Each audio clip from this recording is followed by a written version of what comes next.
The dark web, exploring the depths of the internet's underbelly.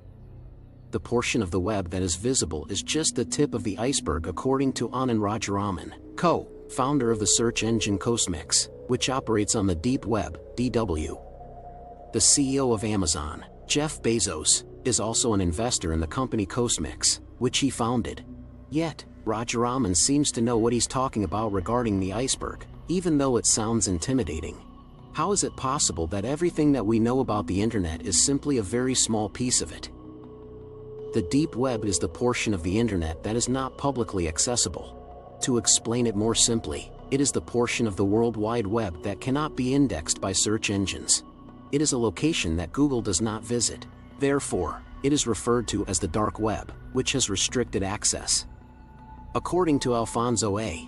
Cajayamuaz, a security researcher at McAfee, Chile, the DW is made up of enormous amounts of information that have been placed online but for technological reasons has not been categorized or updated by search engines. According to several studies, the deep web constitutes approximately 90% of the total internet. Those who have been using the internet since its infancy, when there were no search engines or online portals, will find that exploring the deep web is like being transported back in time. It is difficult to find what you are looking for. You need more than a passing knowledge of computer science, and you will need to write down the exact addresses of the sites you manage to find, and stock them in your bookmarks, because it is not easy to remember pages with URLs like sdddedohiidmomian.onion. This is because it is difficult to find what you are looking for, and it requires more than a passing knowledge of computer science, the usual format in this territory. When it first emerged in 1994, the deep web was referred to as the hidden web. It was rechristened the deep web in the year 2001, says Kajaya Munoz. Yet, there are many who hold the opinion that the beginning of the deep web can be traced back to the 1990s, when onion routing was originally developed by the United States Naval Research Laboratory, which was the initial step towards the Tor project. The primary entry point to the deep web is known as Tor, which is an abbreviation for the onion router. It distributes the user's information to a large network of volunteer servers located in different parts of the world after first encrypting it in layers, similar to those of an onion. Because of this method, it is nearly hard to keep track of users or the information they share. The deep web, which provides users with anonymity and freedom, has evolved over the years into a vast, almost inhospitable, and little explored information repository. This repository has the potential to host content ranging from the kindest and most reasonable to the cruelest and most incomprehensible. Documents in forms that cannot be indexed, such as encyclopedias, dictionaries, periodicals, and so on, can be found within the deep web. Moreover, the deep web contains private intranets that are protected with passwords. Yet that is not the end of it. A dark abyss.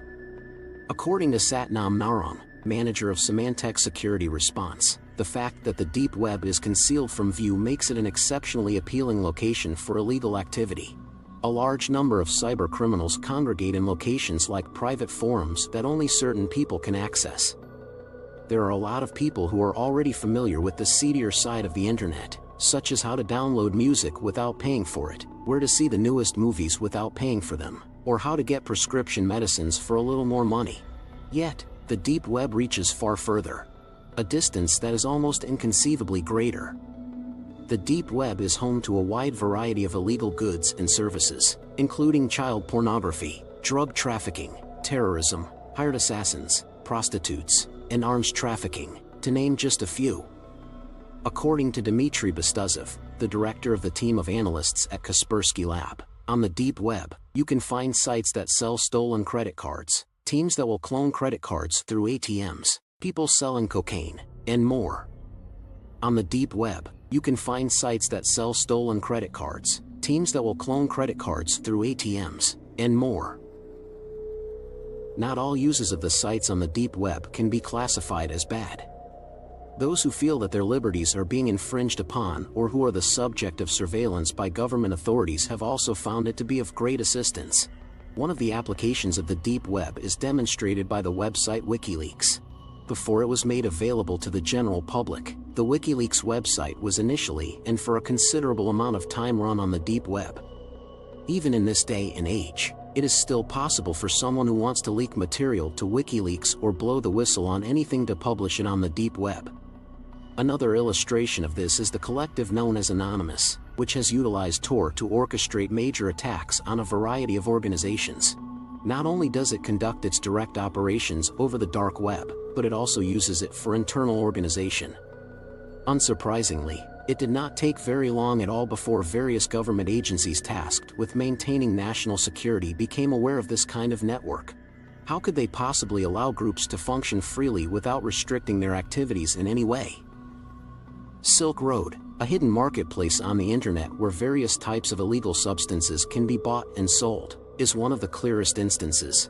It is estimated that Silk Road produces more than $22 million per year, and law enforcement agencies all over the world are working feverishly to devise methods that will put a halt to the traffic on the website. The Australian Federal Police and the Australian Customs and Border Protection Agency have just recently begun working together on a cooperative operation to monitor and potentially disrupt Silk Road transactions. The Border Mail newspaper was informed by the agency that since September 5, detectives have seized over 30 packets containing approximately 0.5 kilograms of cannabis, approximately 200 grams of synthetic cannabis, approximately 5 grams of methamphetamine, approximately 1 gram of cocaine, approximately 400 tabs of LSD, and approximately 30 tablets of ecstasy. It was claimed in April that the United States Drug Enforcement Administration, DEA, had initiated action against drug trafficking on the deep web. The fact that the transactions can be snooped on is a difficulty, but the fact that dismantling the network or following the users presents an almost insurmountable challenge. There have already been efforts made to control and manage the deep web in Tor. The government of Ethiopia has announced that it has implemented security systems that block access to Tor in Ethiopia to prevent illicit activities and Skype connections, both of which are regulated in that country. The efficiency of that technological advancement is still unknown. One section of the Stop Online Piracy Act, SOPA, bill went largely unnoticed amidst the whirlwind of protests and publicity surrounding the proposed SOPA bill, Stop Online Piracy Act, last year. That section of the bill could make it illegal to distribute Tor and other software that can circumvent attempts by the United States government to block pirated websites. This is something that has Tor users very concerned. But the government and the police are concerned about more than just eliminating or limiting access to these networks. The National Security Agency, NSA, of the United States allegedly has plans to employ them for cyber espionage, as reported by Wired.